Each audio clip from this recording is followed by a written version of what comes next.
हमारे चैनल को सब्सक्राइब करें और बेल आइकन दबाएं।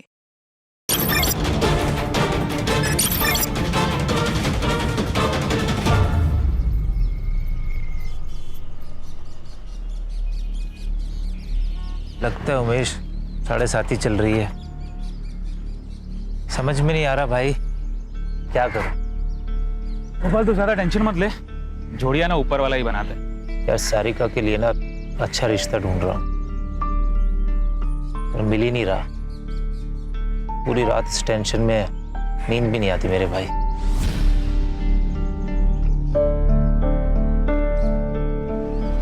मेरी पहचान का पुणे का एक लड़का है, खुद का घर है, अच्छा कमाता है।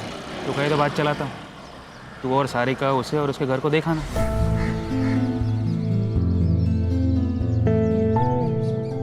सच कह रहा है भाई? भाई मेरे, सारिका मेरे बहन जैसी है, लड़का अच्छा है। तो बस इतना बता कब जाना है, मैं उन्हें इन्फॉर्म कर देता हूँ। मैं पूछ नहीं रहा हूँ, सबको बता रहा हूँ। अगर सब कुछ सही रहा तो इसी महीने तुम्हारी शादी हो जाएगी। लेकिन भैया मुझे ये शादी नहीं करनी है। आपने मेरी मर्जी पूछी एक बार?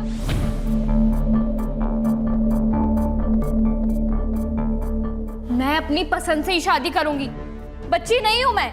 हाँ, हमें पता है कि तू बड़ी हो गई है और तेरे कारनामे भी बड़े हो गए। सुन लड़की, जो तेरे भैया कह रहे हैं ना वो चुपचाप मान ले, उसी में सुखी रहेगी, नहीं तो जिंदगी भर रोती रहेगी।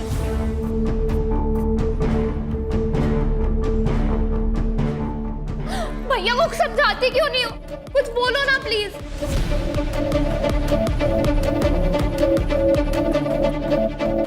भाई मुझे तो सुबह से सर्दी बुखार है, मैं तो नहीं जा सकती।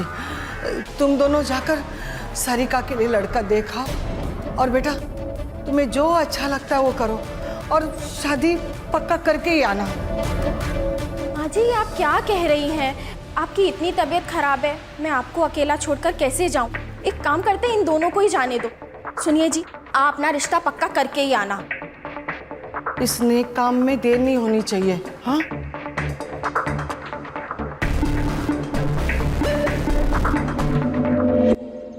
हेलो, मैंने तुमसे कहा था ना भाग चलते हैं, लेकिन तुमने मेरी बात नहीं सुनी। कल भैया मुझे पुणे लेके जा रहे हैं लड़का देखने। नहीं, मुझे शादी नहीं करनी है, मुझे तुम्हारे साथ रहना है। अब तुम ही कुछ करो वरना मैं यहाँ अपनी जान दे दूंगी। भाभी नहीं, भाभी नहीं। तुझे मना किया था इससे बात नहीं करने के लिए, तू नहीं सुनेगी। रुक, तुझे बताती हूँ। गोपाल, ये देखो तुम्हारी बहन के कारनामे। मना किया था ना तुमने बात करने से, फिर भी नहीं सुधरी है। आई अभी नहीं आ सकती मैं, कुछ ही दिनों में मेरे ऑफिसर्स के एग्जाम है। एग्जाम पास कर ली ना, पोस्ट भी बढ़ जाएगी और सैलरी भी।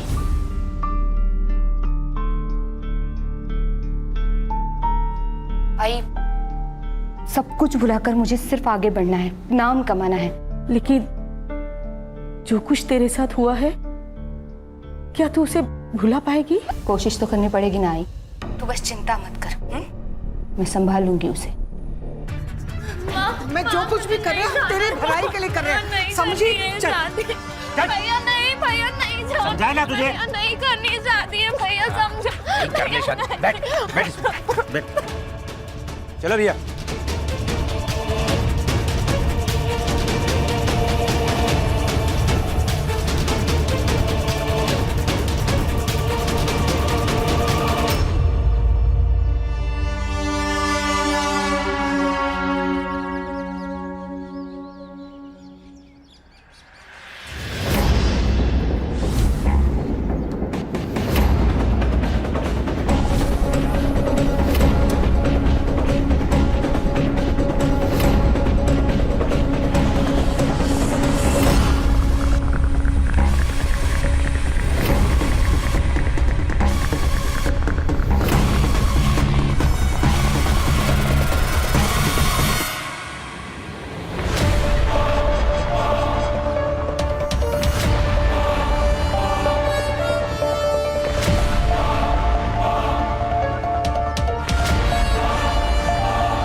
तू यहाँ क्या कर रहा है? हाँ, निकल यहाँ से, निकल।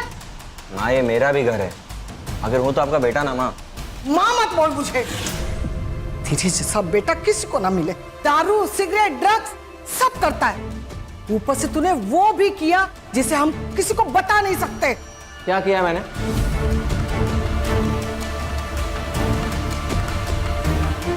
यहाँ पे ना अपने सबके किए की सजा मिल रही, सिर्फ मुझे मत बोल माँ। माँ जी खाना खा लेने दीजिए, फिर चला जाएगा। तू तो बीच में बोल ही मत, समझी? सारिका, सारिका, सारिका कहाँ है? वो अपने मामा के पास गई है। तू निकल यहाँ से। झूठ मत बोलो, मुझे सब पता है। अगर सारिका वापस नहीं आई ना तो पुलिस को बता दूंगा कि आप लोग उसकी जबरदस्ती शादी करा रहे हो। धमकी दे रहा है? धमकी दे रहा है? ए गर्दुल्ले, तू तो मुझसे बात ही मत कर, मुंह मत लग मेरे। सारिका की जबरदस्ती शादी में होने नहीं दूंगा।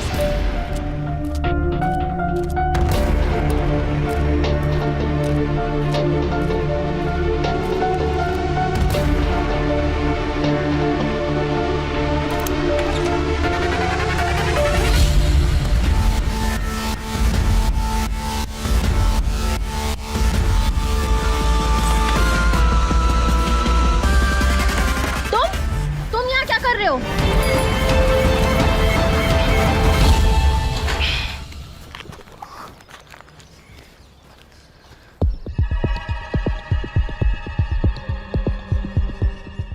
कल का दूध का पैकेट यही पड़ा है। भाभी, अरे सुरेश, क्या हुआ? ये कल का दूध का पैकेट यही पड़ा है और कोई दरवाजा भी नहीं खोल रहा। रुको, मैं राजू को फोन करता हूं।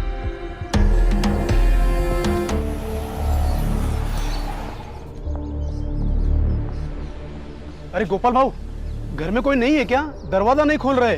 क्या?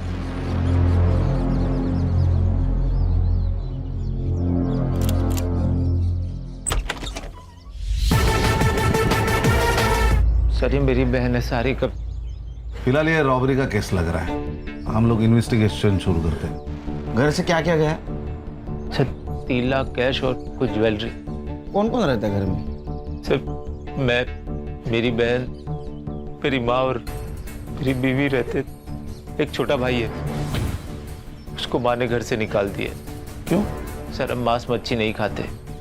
वो सर नॉन वेज, शराब, ड्रग सब लेता है। 4-5 साल पहले वो घर से चला गया था। आता है कभी कभी सर, लेकिन हम में से कोई उससे बात नहीं करता।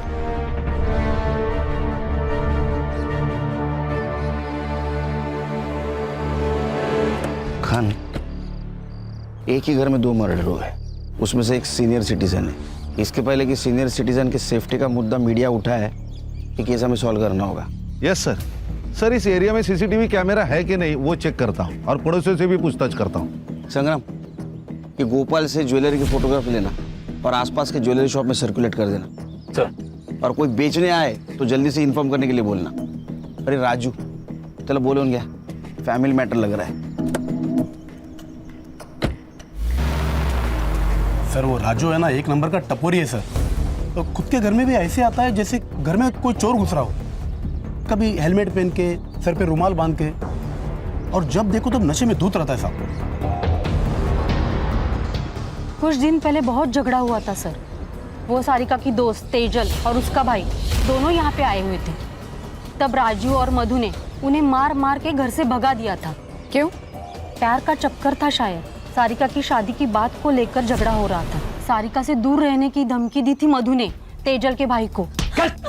आज के बाद दिखा ना तो मुझसे बुरा कोई नहीं होगा। तुम लोगों ने अगर सारिका की जबरदस्ती शादी की ना तो जान ले लूंगा सबकी।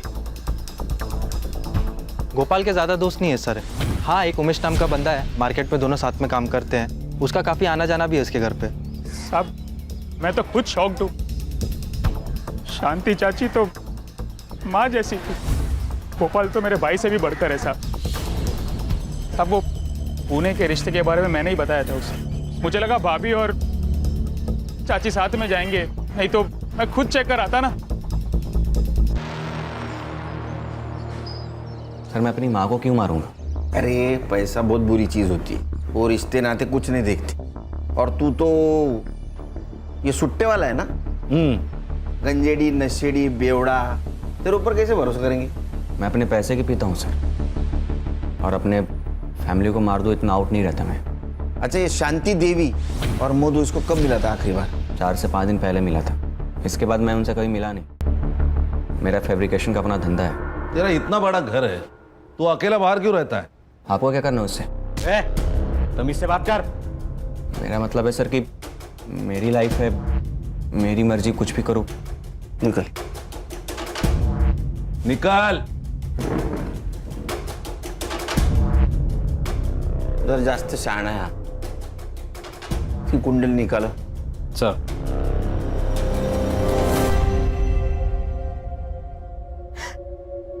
और नहीं छुपा सकती मैं नीना।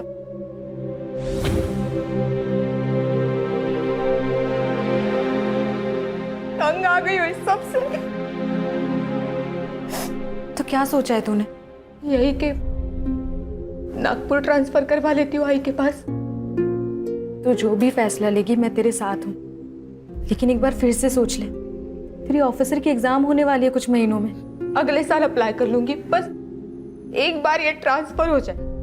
इतना आसान नहीं होता है ट्रांसफर होना, तुझे भी पता है, महीनों लग जाते हैं। पता है, लेकिन मेरे पास दूसरा कोई ऑप्शन नहीं है।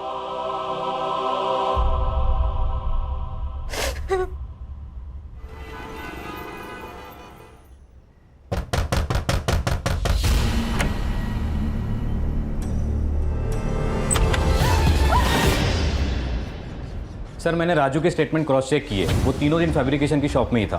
फुटेज भी चेक किए सर। उसने किसी को सुपारी दी होगी, उसके सीडीआर निकालो। सर गोपाल के घर के बाहर कोई सीसीटीवी नहीं है। वो चोरी के गहनों का क्या हुआ? सर उस दिन डिटेल ले नहीं पाया, उनकी हालत बहुत ख़राब थी। डिटेल्स लेता और सर्कुलेट करता हूँ। देखो गणेश बाबू, चोरी के गहने खरीदी करने वाला भी चोर होता है। अगर तुम्हारे पूछताछ को अच्छी तरह रिस्पॉन्ड नहीं कर रहा होगा तो एग्रेसिवली पूछताछ करो उसकी। Sir excuse me. हाँ काकू।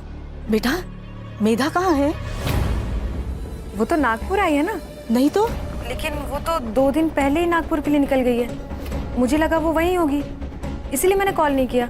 नहीं, वो आने वाली थी, लेकिन फिर उसका फोन आया और उसने कहा कि शाम को उसको कोई जरूरी काम है, तो वो दूसरे दिन आएगी। मुझे नहीं पता इसके बारे में, मैं पता करके बता दूँ काकू, आप टेंशन मत लीजिए। बेटा जरा जल्दी पता करके बताना मुझे।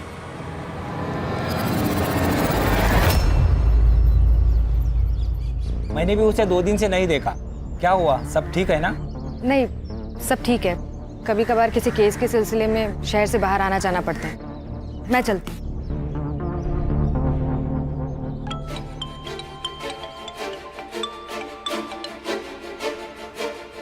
हाँ बोल।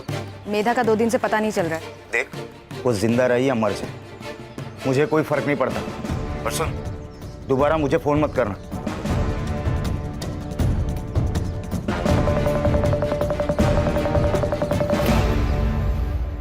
सर एक लड़की की लाश मिली यूनिफॉर्म में, शायद पुलिस वाली है।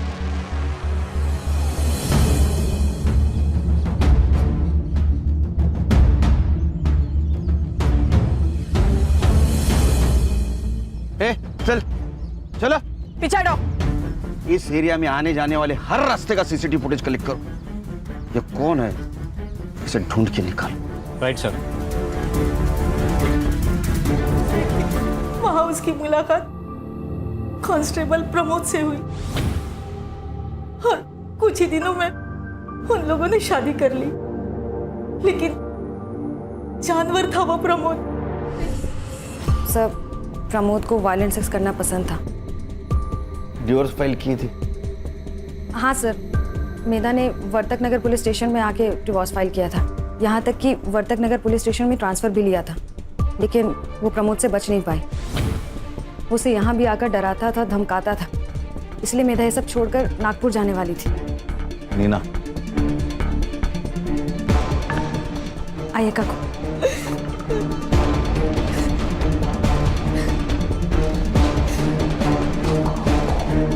सर मधु और शांति देवी की पीएम रिपोर्ट आ गई। सर इसके मुताबिक इन दोनों की मौत 16 तारीख को रात 10 से 12 के बीच में हुई थी। किसी शार्प ऑब्जेक्ट से वार किया गया है सर। सेम वेपन है, मार्क्स के निशान। सबके फिंगरप्रिंट्स ले लो और मर्डर स्पॉट पे मिले फिंगरप्रिंट से मैच कर लो। Right sir. सर सर मैं मेधा की मौत के बारे में सोच रहा था। मुझे उसके कॉल डिटेल चाहिए जल्द से जल्द। ओके सर, मधु के फोन में ये वीडियो मिला है सर।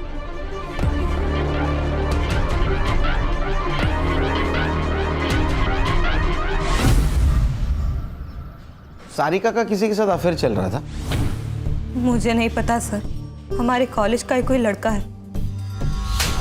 दोस्त थी ना तो उसकी? तुझे नहीं पता? मुझे नहीं पता मैडम।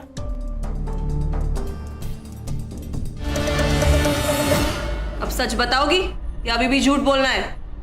मैं और सारिका एक दूसरे से बहुत प्यार करते, लेकिन हम जानते थे कि हमारे प्यार को कोई नहीं समझ पाएगा, इसलिए हम दोनों ने एग्जाम्स के बाद कॉलेज से भाग जाने का प्लान किया। लेकिन उसके पहले ही हमारे परिवार वालों को पता चल गया। ये चोट कैसे लगी? मधु ने मारा, इसलिए तूने और तेरे भाई ने मिलकर उसको मार दिया? नहीं सर, मैं और सारिका एक दूसरे से प्यार करते हैं। एक दूसरे के लिए हम जान दे सकते हैं, लेकिन किसी की जान नहीं ले सकते। पिछले 4-5 दिन कहाँ थी तुम? मैं कैफे रुद्रांश में काम करती हूँ, सुबह से शाम वहीं रहती हूँ। ठीक है, जाओ, जरूरत पड़ी तो फिर से बुलाऊंगा। जी सर।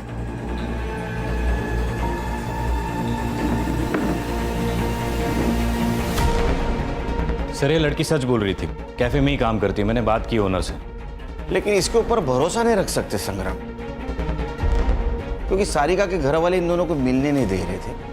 वो वीडियो भी उनके हाथ लग चुकी थी और वो सारिका के लिए लड़का भी देख रहे थे।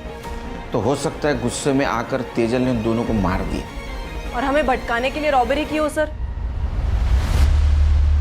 सर, मेधा के सीडीआर के हिसाब से उसकी माँ प्रमोद, नीना, इसके अलावा वर्तक नगर पुलिस स्टेशन का दीपक शिंदे, उसके साथ बातें होती थी। उसके हमने चार्ट रिकवर किए, ये रहे।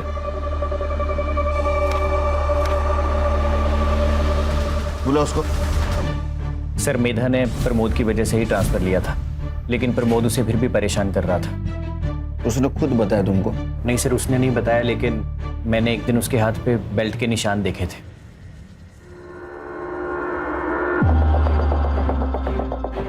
मेधा,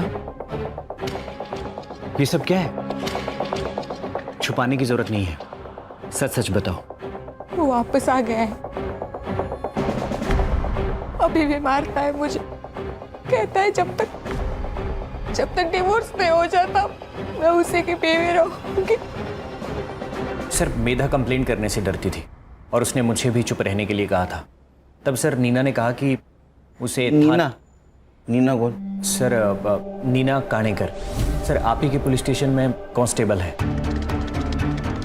सर उसने कहा कि थाने डिस्ट्रिक्ट कलेक्टर मिलिंद सुरभे से मिलना चाहिए, क्योंकि उन्होंने ऐसे बहुत सारे केसेस सॉल्व किए हैं। तो सर मेधा उनसे मिलने के लिए गई थी। मेधा से प्यार करते थे तुम? हाँ सर, मैं दिल से प्यार करता था उसे। मेधा, आई लव यू। इससे बेहतर दिन नहीं मिलता मुझे, इसीलिए तुम्हें प्रपोज कर रहा हूँ आज। सारे मर्द एक जैसे होते हो ना, तुम लोगों को बस एक ही चीज चाहिए। मेधा देखो, तुम गलत सोच रही हो। मैंने तो सिर्फ अपनी फीलिंग बताई है।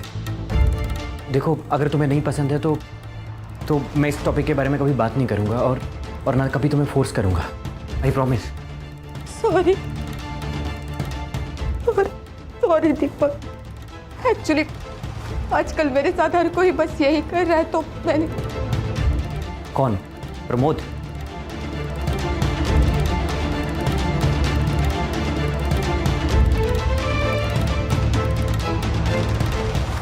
मिलिंद सुरभि। तुम टेंशन बिल्कुल मत लो, मैं सब कुछ संभालूंगा। ये मेधा ने कब बताया तुम्हें? सर 4 दिन पहले। सर वो एडमिन को 2 लाख रुपए भी देने वाली थी ट्रांसफर के लिए, और सर मेधा ने यह भी कहा था कि वो अपनी ज्वेलरी बेचने जा रही है। तुम कहाँ थे पिछले 4 दिन?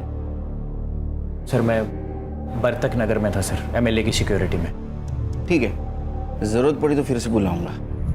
ठीक है, थैंक यू सर। जय जय। तुमने मेधा को मिलिंद सूर्य के पास भेजा था, बताया नहीं? सर मुझे ये बात इतनी बड़ी नहीं लगी। मिलिंद सर काफ़ी अच्छे इंसान हैं। उन्होंने मेरी प्रॉपर्टी डिस्प्यूट में हेल्प की थी तो इसलिए मैंने उसे रिकमेंड किया। उसी मिलिंद सुरवे ने मेधा का एडवांटेज लेने की कोशिश की थी।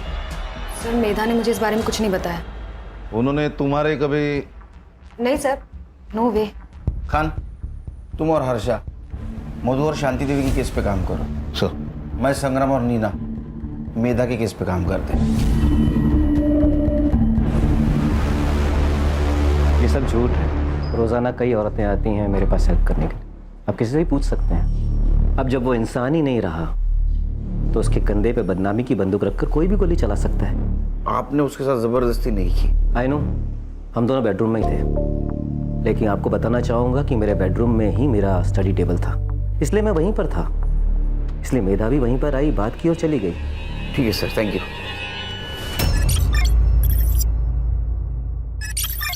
सर, मैंने सबके रिपोर्ट्स चेक किए, कुछ सस्पिशियस तो नहीं लग रहा सिवाय इस एक कनेक्शन के। सर इन दोनों के बीच काफी कांटेक्ट हुआ है सर, और इनके सोशल मीडिया चैट्स भी है।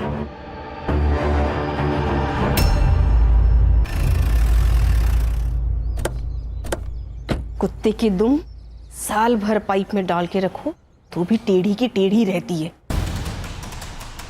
ये मिलिंद कुत्ते की दुम है सर। खूबसूरत जवान लड़की को देखते ही कि उस पर अपनी बुरी नजर डालना शुरू कर देता है। वो मेघा, वो अक्सर हमारे घर आया करती थी, खासकर तब जब मैं घर पे नहीं होती थी। मेधा, हर रिश्ते को एक मौका देना होता है। तुम भी अपने रिश्ते को एक मौका दो। जानो प्रमोद क्या चाहता है। किस मुंह से बताएं सर, एक इज्जत ही तो सब कुछ है हमारे लिए। मधु को सबसे पहले उसके बारे में पता चला, उसके बाद उसने माँ को बताया। माँ, मैं बीमार नहीं हूँ। किसी को लड़के पसंद होते, किसी को लड़की। इसमें कुछ गलत बात नहीं है, और ये तो नेचुरल है ना माँ। तेरा दिमाग ठिकाने पे है क्या? क्या बोल रही है? अरे हम समाज में क्या मुंह दिखाएंगे? मुझे समाज की परवाह नहीं है माँ, बस आपको और भैया को मंजूर हो, इतना काफी है मेरे लिए। पूरे खानदान का नाम मिट्टी में मिला दिया। समाज थूके मारे ऊपर। बोल आज के बाद नहीं मिलेगी उससे। बोल। मैं मिलूंगी, 10 बार मिलूंगी, 100 बार मिलूंगी। उसने हमारी बात नहीं मानी। शादी के अलावा हमारे पास कोई ऑप्शन नहीं था। तुम्हें क्या लगता है तेजल ने इस बात का गुस्सा निकाला होगा? हाँ सर, उसको पाने के लिए कुछ भी कर सकती है, जान भी ले सकती है। सर माँ और भाभी को मार के हमें क्या मिल जाता? हमें तो भागना था यहाँ से। हमने सब कुछ प्लान कर लिया था, बस एक अच्छे मौके की तलाश में थे हम दोनों। और वो मौका तुम्हें शांति देवी और मधु की वजह से नहीं मिल रहा था, इसलिए तुमने और उसने मिलके उन दोनों को मार दिया। लेकिन आप मुझ पे क्यों शक कर रहे हैं? आप जाके गोपाल भैया से पूछताछ करिए ना, उन्होंने ही मारा होगा उन दोनों को। लेकिन वो तो तुम्हारे साथ था ना? हाँ, हम साथ गए थे यहाँ से, लेकिन दूसरे दिन गोपाल भैया पूरा दिन गायब थे। अगली सुबह आए, फिर मैंने पूछा कहाँ गए थे, तो कुछ नहीं बताया। और वैसे भी उनके पास तो मोटिव भी था दोनों को मारने का। मोटिव? क्या मोटिव था? भाभी का अफेयर चल रहा था, ये बात भैया को पता चल गई थी। गुस्सा नहीं आएगा किसी को भी सर।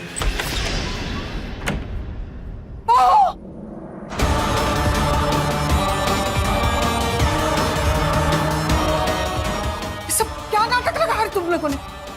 मुझे शर्म नहीं आई ये सब करते हुए? बताओ बताओ गोपाल को ये सब तू करना चाहिए? बता दो, डरती नहीं हूँ उससे। वैसे भी मैं राजू के साथ अपनी मर्जी से सोती हूँ, वो मेरे साथ कोई जबरदस्ती नहीं करता। तू गोपाल की बीवी है, बीवी और शादीशुदा औरत। शादीशुदा औरत के भी अपने सपने होते हैं, लेकिन आपका बेटा तो खैर। क्या कमी है मेरे बेटे में? आप खुद ही जाके उससे पूछ लो ना।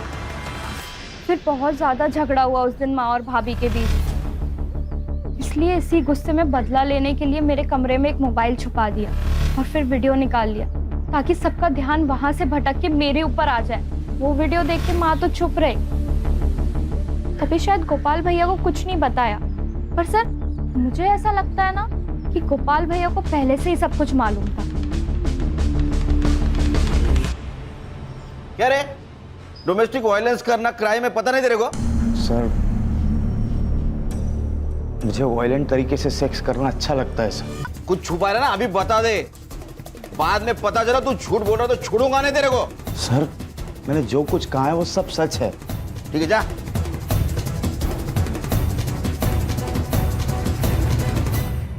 सर 16 तारीख को गोपाल की सेलफोन लोकेशन पुणे के किसी आउटस्कर्ट्स एरिया में थी। वहाँ ठीक 12 बजे उसका फोन स्विच ऑफ हुआ और उसके एग्जैक्टली 24 घंटे बाद उसका फोन स्विच ऑन हुआ। ये बात तो तय है सर कि वो पुणे में नहीं था 16 तारीख को। वो गोपाल को लेके आ।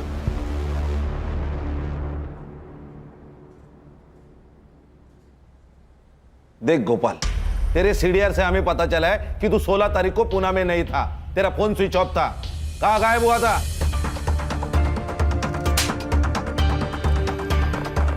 बताता हूँ सर। सर अकेले में बात कर सकता हूँ? अरे मैं अकेला इसे समझ और बोल। सर मैं बिरोही आयुर्वेदिक मेडिकल सेंटर गया था। मैं इम्पोर्टेंट हूँ सर। मुंबई के बाहरी इलाके के पास ये सेंटर है। मैं पूरा दिन वहाँ पे ट्रीटमेंट के लिए था, शाम को वापस आ गया। पर तू पहले क्यों नहीं बताया ये बात सर मैं कैसे सबको बता सकता था? सर मधु को भी ये बात शादी के बाद पता चली और हमारे बीच में कभी कोई संबंध नहीं था। और जब मैंने मधु और राजू को एक साथ बिस्तर पे देखा, पागल सा हो गया सर। पर मैं करता भी क्या सर? बस अब मैंने ठान लिया, कुछ भी हो जाए मधु को अपने पास वापस लाऊंगा। और सर इसीलिए मैं वहाँ पे ट्रीटमेंट के लिए जाता था। एड्रेस और नंबर ले लो सेंटर का। सर कंट्रोल रूम से कॉल था, किसी अननोन आदमी ने पीसीओ से इंफॉर्मेशन दी है। ये तेजल और उसका भाई राहुल कल रात को गोपाल के घर के पीछे की दीवार लांघकर अंदर घुसे थे। फेक कॉल भी हो सकते हैं। नहीं सर, लेकिन चांस लेके तो देखते हैं। सर एक काम करता हूँ, मैं नीना और हर्षा वहां जाके चेक करते।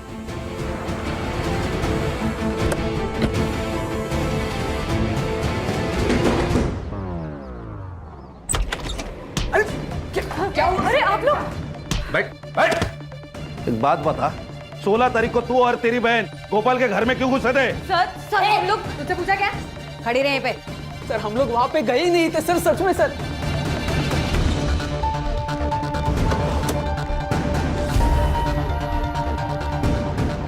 सर आप भरोसा कीजिए, हम कहीं नहीं गए थे उस दिन। तो फिर ये सब ज्वेलरी कहाँ से मिली? हाँ, ये कहाँ से मिला आपको?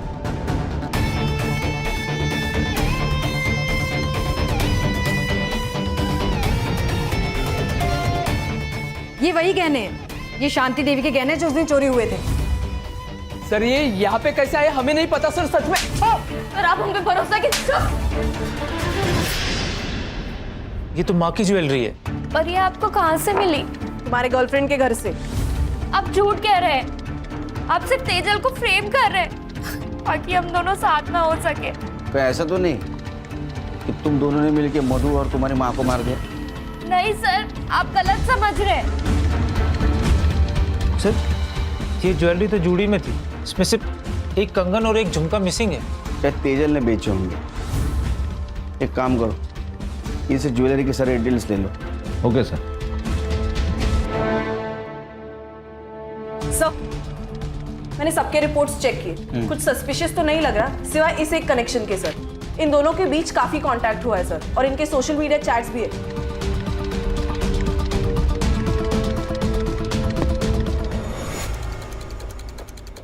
कॉल डिटेल्स और चैट डिटेल्स मिलिंद के साथ अफेयर चल रहा था ना तुम्हारा 1 साल से? हाँ सर, हम दोनों 1 साल से साथ में थे। मुझे वो हर चीज़ मिल रही थी जो मुझे चाहिए थी। रेखा को शक हो गया था, वो कभी भी ऑफिस आ जाती थी, इसलिए मैंने जानबूझकर मेधा को मिलिंद के पास भेजा ताकि उसका शक मेधा पर जाए, मुझ पर नहीं। तंग आ गई थी मैं अपने पति की रंगरेलियों से, और वो मेधा, उस मेधा के साथ तो मेरे पति का कोई तो चक्कर था। इसलिए प्लान बनाया ना आपने? ये हिस्ट्री शीटर सनी एडा के नंबर पे बात की क्यों? तो क्या करती मैं, क्या करती मैं? वो मेधा मुझसे मेरा पति छीनना चाहती थी। मैडम आप जैसा सोच रही, मेरे और सर के बीच में वैसा कुछ भी नहीं है, लेकिन हाँ मेधा और सर का चक्कर चल रहा है। मेधा का आपसे कोई लेना देना नहीं है, लेकिन वो सिर्फ अपने बारे में सोचती है और बच्चों को मार देना ही उसका उपाय है। आप इसे कॉल करिए, ये आदमी आपकी शादी टूटने से बचा सकता है। तुमने मेधा को मारने की सुपारी दी थी? हाँ दी थी, 50,000 एडवांस और डेड बॉडी की फोटो मिलने के बाद बाकी के बचे हुए।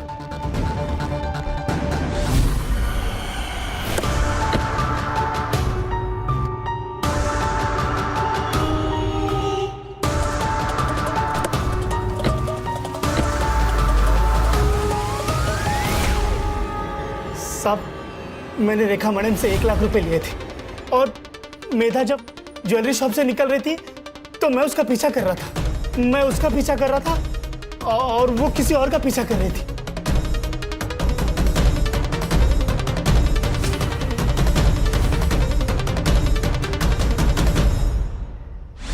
तो क्या बोले, आदमी का चेहरा देखा था क्या?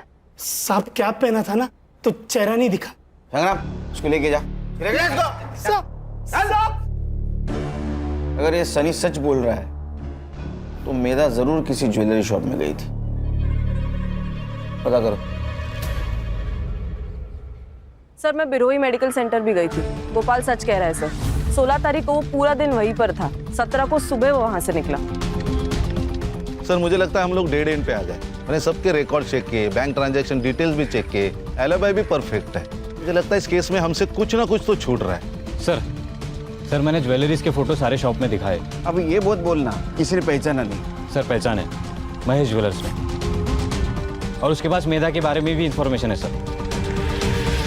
सर मेधा मैडम यहाँ उनकी ज्वेलरी बेचने आई थी, लेकिन उनके पहले एक आदमी भी आया था ज्वेलरी बेचने, बहुत जल्दी में था। सीसीटीवी फुटेज निकाल के रखा है ना? हाँ है ना सर, जैसे आपका फोन आया ने मैंने तुरंत निकाल के रखा। ये देखिए सर। दिखाए।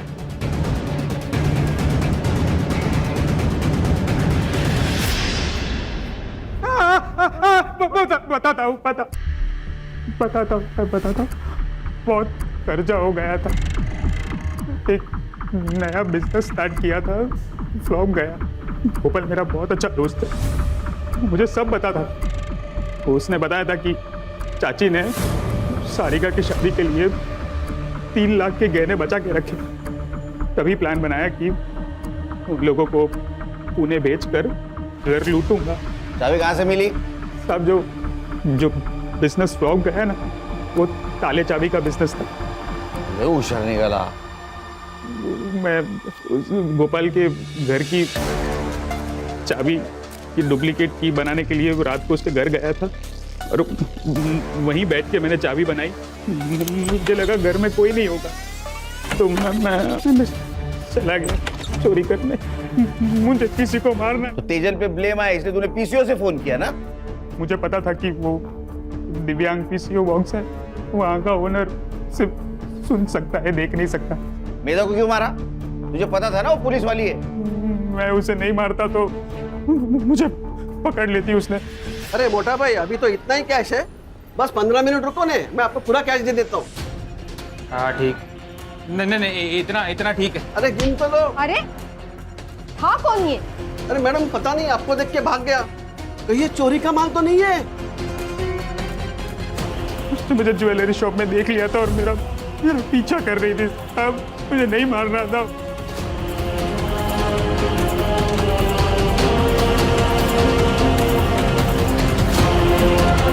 तूने मधु और शांति देवी के साथ साथ एक पुलिस वाली को भी मारा है, वो भी ड्यूटी पे थी उसको। तो यहाँ भी पीटेगा, अंदर भी पीटेगा, समझा? ले जाओ इसको। आराम करो। सर साल पे साल गुजर रहे हैं लेकिन इंसान बदल नहीं रहा है। प्यार तो प्यार होता है सर, किसी के साथ भी हो सकता है। कैसा है ना खान, जब हम किसी और से प्यार करते हैं तो उससे थोड़ा ज्यादा खुद से प्यार करना चाहिए, तो हम खुद के लिए लड़ सकते हैं।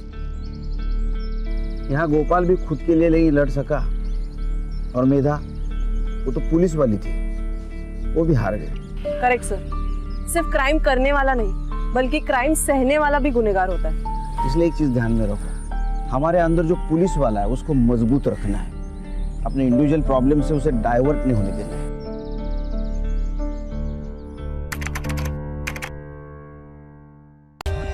For more updates, subscribe to our channel, click the show links and enjoy watching the videos.